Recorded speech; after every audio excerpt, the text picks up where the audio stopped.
The newest upcoming Gardens of the World set is the LEGO Autumn Cottage Garden, supposedly following the footsteps of the LEGO Tranquil Garden and the Fountain Garden sets, but in my eyes, so incredibly different from them. Is that a good thing? And if so, are there any downsides? Let's find out.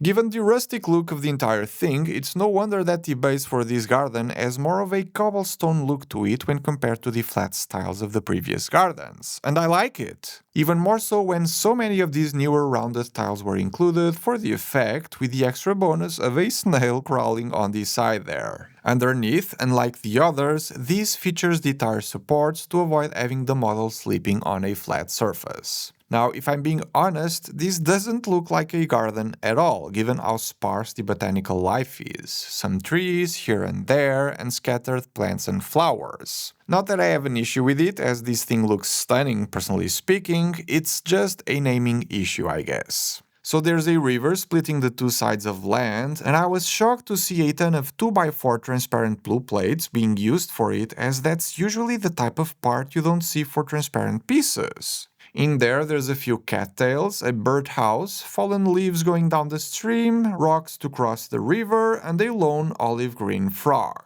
To the left, there's a small bench for someone to sit and relax as the water flows, and two trees, a blue spruce with a squirrel underneath, and a golden weeping willow, an incredibly interesting build for the seasoned LEGO fans who'll quickly realize that this thing is made out of a brand new botanical piece, 24 of which being included in the set, put together in pairs connected to three-sided plates for a very reasonably looking effect. Not too sure how useful this piece will be outside of this particular arrangement, but I'm sure it won't be long until fans and LEGO shows us options with it in different colors too. To the other side of the river there's a silver birch, if we are to continue on the botanical side of this set, featuring a new print for the regular bird piece, making this a nuthatch. Below there's a pair of sunflowers, asters, and tulips, next to the cutest detail of the entire set, a brick-built garden gnome. To the front of this set there's a sundial with some sage herbs underneath, the most colorful and unnamed tree I ever saw to the right, and a cart stacked with vegetables kept in place with some slots in the ground that weren't making any sense to me in the build until the very last step in the building instructions. Having pieces of your LEGO sets falling while moving them around is the worst, so this feels really smart.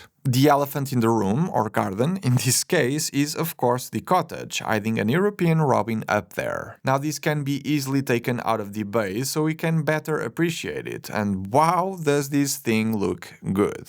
All of the small features of the house make it all come together, with the neatly decorated windows, the wooden door, or the chimney that kinda want me to have a proper full-sized minifigure version of this. This is, in a way, kind of minifigure scaled, but when taking the roof out, the interior reveals just a small kitchen area, with chopped vegetables on one side and a pot brewing a stew on the other.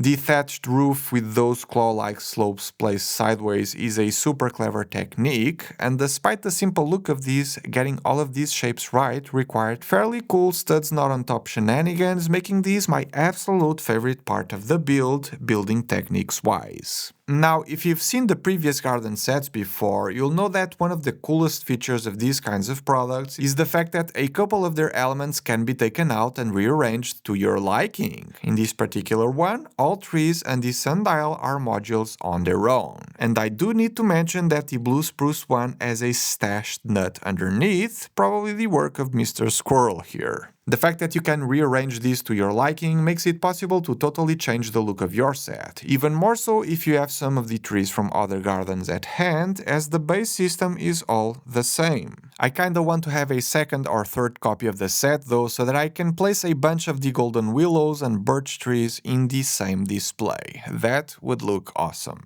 But in itself, this thing is stunning, and most of that is due to extensive use of color. The autumn shades are clearly there, especially in most of the tree foliage, but then the contrast with the dark blue river, tan for the pathways and olive green for the ground, and then the white cottage with the black and dark brown accents, paired then with the dark gray base, make it all look incredibly cohesive and very eye-catching, making it a neat display piece to have out somewhere around the house during this time time of year. Now, I guess the new botanical pieces and the transparent plates may be part of the reason why, despite having a lower piece count of around 200 pieces when compared to the previous two garden sets, makes the retail price of this one being the highest of all three at $120, which isn't that colorful of a spec to have in an overall spotless set. Not too sure who this set is for, but I guess if you're into botanicals and eye-catching products that can be refreshed with a new look whenever you see fit or feel too bored about, this might be